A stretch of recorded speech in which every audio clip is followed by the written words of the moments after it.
ladies and gentlemen. I have a very brief statement to make.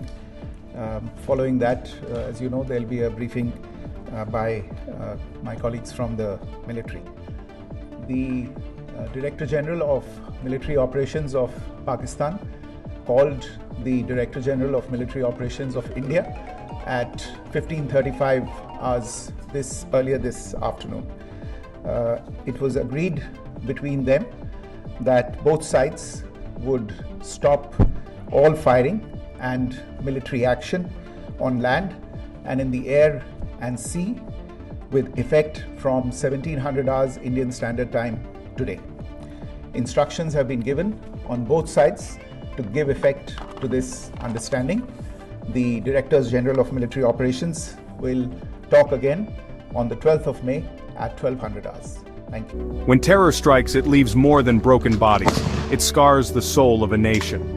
In October 2023, the world watched in horror as Hamas launched an unprecedented assault on Israel, an attack not on soldiers, but on the unsuspecting, revelers at a music festival, families asleep in their homes.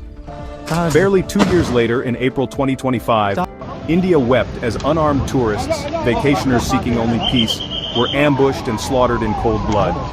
An attack meticulously orchestrated by Pakistani handlers. Two different landscapes, two different peoples, yet the chilling blueprint was the same. The seeds of this strategy were sown long ago. In the words of Brigadier S.K. Malik of the Pakistan Army, in his Manual of Psychological Warfare, the Quranic concept of war. In Malik's chilling vision, war was not merely fought with tanks and guns, it was fought first in the mind. He wrote, the human soul must be scared, terrified, and demoralized. The ultimate goal was terror itself. The attacks on Israel and India were not mere coincidences of violence. They were designed to break the will of two vibrant democracies, to rip apart the very fabric of public trust and safety. The doctrine demands the targeting of the undefended, the tourist, the child, the celebrant, for in their shattered innocence lies the enemy's true defeat. Conventional strength meant nothing. What mattered was who could terrorize whom into paralysis first. Both Hamas and Pakistani proxies embraced Malik's asymmetric warfare, striking not where the enemy was strongest, but where the heart was most vulnerable. By weaponizing fear, they sought to turn every street into a battlefield, every gathering into a potential massacre, every border into a question mark. This was not war in its traditional sense, where even the most brutal of acts were cloaked in the language of divine purpose. The result? Two proud nations forced to wrestle not only with grief, but with the gnawing uncertainty of safety itself. And yet, Israel stood firm, India stood resilient.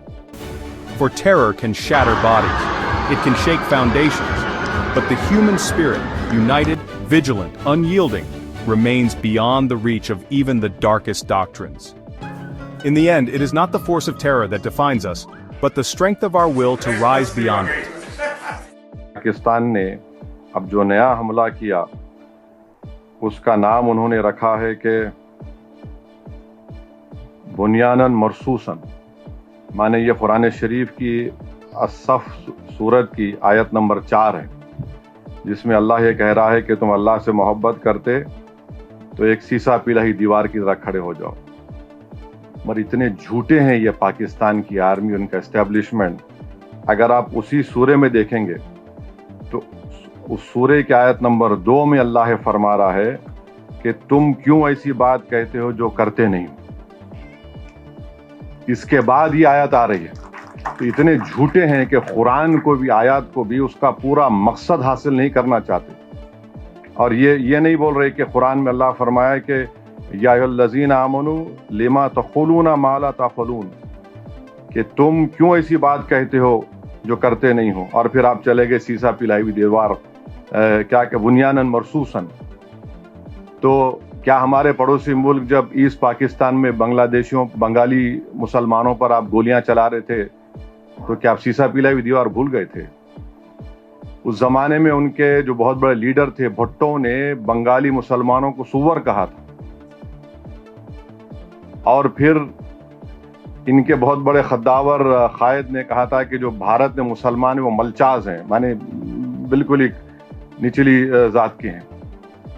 अफसोस होता है कि इनको कुरान को भी coat करने में गलत मसला बनाकर पहले जो आया थे उसको नहीं बोल रहे।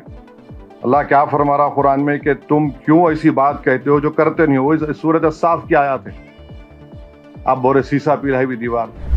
Sensing the strategic and psychological threat, after the Pahalgam attack, Prime Minister Narendra Modi convened an emergency meeting at his New Delhi residence with Defense Minister Rajnath Singh, NSA Ajit Doval, CDS General Anil Chauhan, and Armed Forces chiefs. The message was clear: India would recalibrate its defenses to counter psychological warfare through vigilance, swift retaliation, and societal resilience. Simultaneously, border states moved to plug vulnerabilities.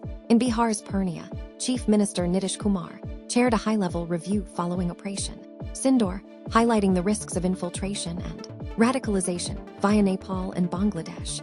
Multi-agency coordination involving the Indian Army, BSF, SSB, and Indian Railways was mapped to secure vital infrastructure. Though Bihar does not border Pakistan, Nitish stressed there would be no room for complacency.